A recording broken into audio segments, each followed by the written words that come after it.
அனைவருக்கும் கோபிநாத்தின் அன்பு வணக்கங்கள் நண்பர்களே.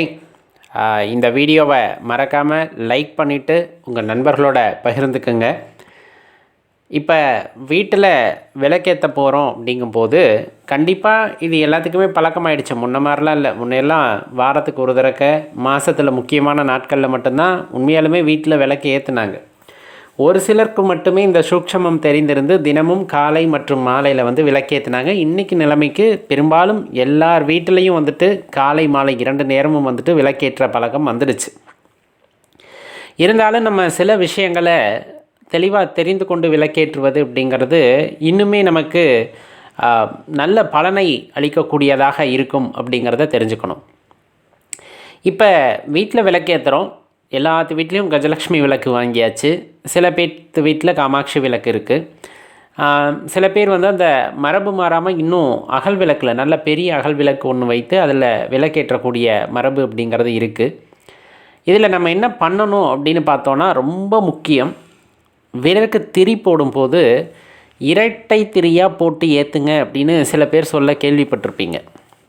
அது ஏன் அப்படிங்கிற விஷயத்த முதல்ல பார்க்கலாம். இரட்டை திரி போட்டாலும் தூண்டிவிடக்கூடாது, திரியை ரொம்ப தூண்டிவிடக்கூடாது.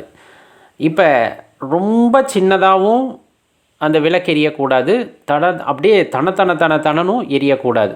இது சொல்லப்போனால் இந்த மாந்திரீகம் தாந்திரிகம் செய்பவர்கள் அந்த ஆக்ரோஷமான தெய்வங்களுக்கு வழிபாடு செய்யும் போதும் இந்த மாதிரி தனன்னு அதிகமாக எரிய விடுற மாதிரி சொல்லுவாங்க. அதோட வெப்பம் தகிக்கிறது அப்படிங்கிற மாதிரி வரும்.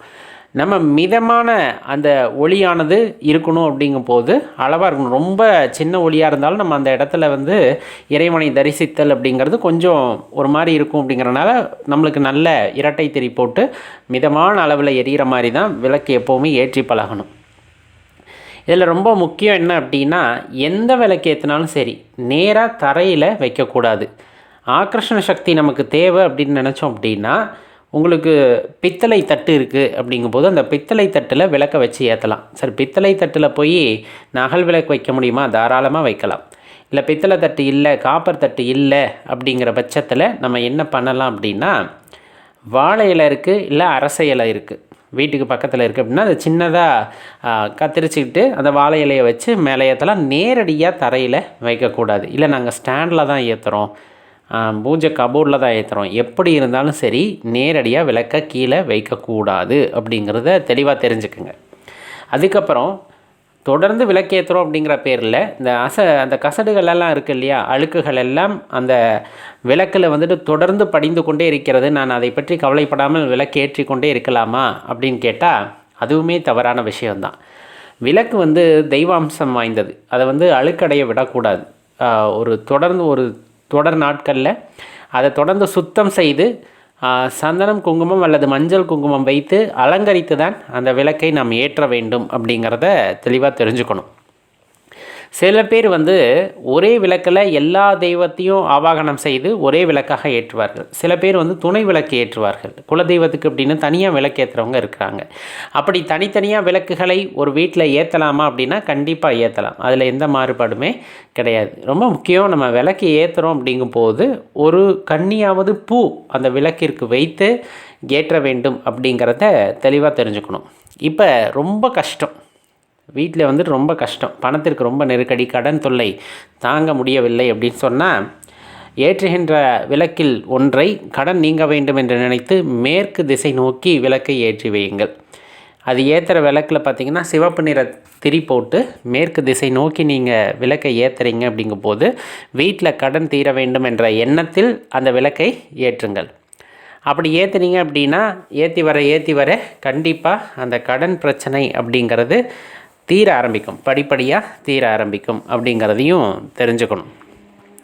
இதில் இந்த ஏற்றின திரியிலேயே விளக்கை ஏற்றலாமா அப்படிங்கிறது ஒன்று வரும். நான் அடியேன் ஏற்கனவே ஒன்று சொல்லியிருக்கேன்.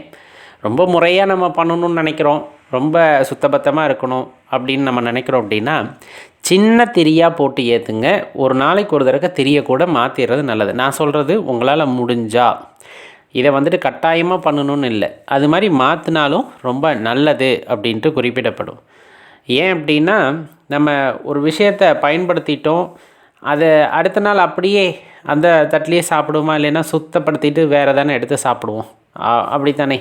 அது ஒரு விஷயத்தை வந்து ரொம்ப தூய்மையாக படைக்கிறோம் அப்படிங்கும்போது அது நம்ம மனசுக்குள்ளே ஒரு ஆனந்தத்தை ஏற்படுத்தும். வேறு எதுவும் இல்லை. இறைவன் எதையும் ஏற்றுக்கொள்வார் கண்டிப்பாக. இப்போ மனசில் நெருடல் இல்லாமல் நீங்கள் எதை செஞ்சிட்டாலும் அதில் பிரச்சனை இல்லை.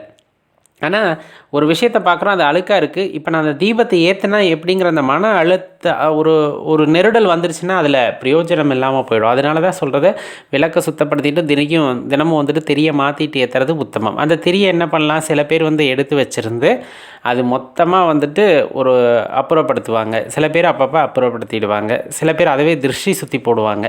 அதெல்லாம் நம்மளுக்கு தேவையில்லாது அப்படின்னா கூட முதல்ல அந்த விளக்கை ஏற்றும் பொழுது தினமும் திரியை மாற்றி விடுவது உத்தமம் அப்படிங்கிறத தெரிஞ்சுக்குங்க. இல்லை எனக்கு எந்த மன நெருடலும் இல்லை, நான் தொடர்ந்து அப்படியே ஏற்றிக்கிறேன் அப்படின்னா தாராளமாக ஏற்றலாம். ஆனால் இந்த கசடுகள் இந்த மாதிரி அழுக்குகளை வந்துட்டு விளக்கில் தங்க விடாதீங்க அப்படிங்கிறத மனசில் எப்போவுமே நிறுத்திக்குங்க. இப்போ அகல் விளக்கு ஏற்றுறோம். அகல் விளக்கு நல்ல பெரிய அகல் விளக்கு 2 ஏற்றலாமா அப்படின்னா முடிஞ்ச அளவுக்கு 2 ஏற்றுங்கள். இந்த என்ன சொல்கிறது, ஒரு அகல் விளக்கு, ஒரு காமாட்சி விளக்கு, இந்த மாதிரி இணைகளை மாற்றி ஏற்றலாமா அப்படின்னாலும் வீட்டில் ஏற்றலாம். இந்த விளக்கு அப்படிங்கிறது பார்த்திங்கன்னா வெளிச்சத்தை கொடுக்கக்கூடியது. இருளிலிருந்து ஒரு வெளிச்சத்தை பிறக்க வைக்கக்கூடியது. அந்த வெளிச்சம் உண்டாகும் போது நம்முள்ளே இருக்கின்ற இறைவன் தெரிவார் அப்படிங்கிறது தான் அதோட தாற்பயம். இப்போ பூஜையிலேயே நிறைய இறைவனோட படங்கள் விக்கிரகங்கள் எல்லாம் வச்சுருப்போம். அந்த காலத்தில் லைட் இல்லை இல்லையா? அப்போ வந்து இந்த விளக்கை ஏற்றும் போது அந்த வெளிச்சத்தில் வந்துட்டு இறைவனை காண முடியும். அதே போல் தான் நம்முள் வந்துட்டு அந்த ஜோதி தரிசனம் கிடைக்கும் போது நம்முள் இருக்கின்ற இறைவனை காணலாம் அப்படிங்கிறது அதனுடைய பெரிய சூக்ஷமம் அப்படின்னே வச்சுக்கோங்களேன்.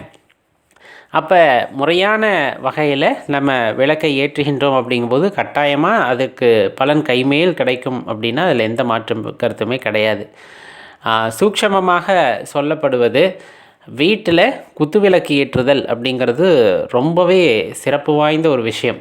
ரொம்பவே சிறப்பு வாய்ந்த விஷயம். ஏன் அப்படி சொல்லுவாங்கன்னா, குத்துவிளக்கவே மகாலட்சுமி அம்சமாக குறிப்பிடுவாங்க. அதுலேயும் இன்னும் சொல்லப்போனால்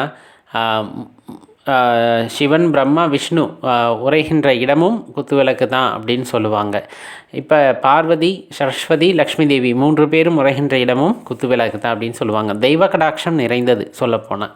அப்போ வாரத்திற்கு ஒரு முறையாவது வீட்டிலே குத்துவிளக்கு ஏற்றுங்கள். நம்ம ஏதோ ஒரு திருவிழா காலங்களில் பயன்படுத்துகிற வழக்கம் இருக்கும். இருந்தாலும் ஒரு வெள்ளிக்கிழமை, செவ்வாய்க்கிழமை நாட்களில் பார்த்து வீட்டில் குத்துவிளக்கை ஏற்றி வைத்து குத்துவிளக்கவே வழிபாடு செய்வது அப்படிங்கிறது ரொம்ப உத்தமம். பௌர்ணமி தினங்களில் விளக்கு பூஜை அப்படின்னு செய்வோம் இல்லையா? அந்த விளக்கு பூஜை செய்வதும் பார்த்திங்க அப்படின்னா கண்டிப்பாக உங்கள் வாழ்க்கையில் ஒரு நல்லபடியான மாற்றத்தை, மேன்மை உண்டு செய்யும் அப்படிங்கிறத ஞாபகத்தில் வச்சுக்கணும்.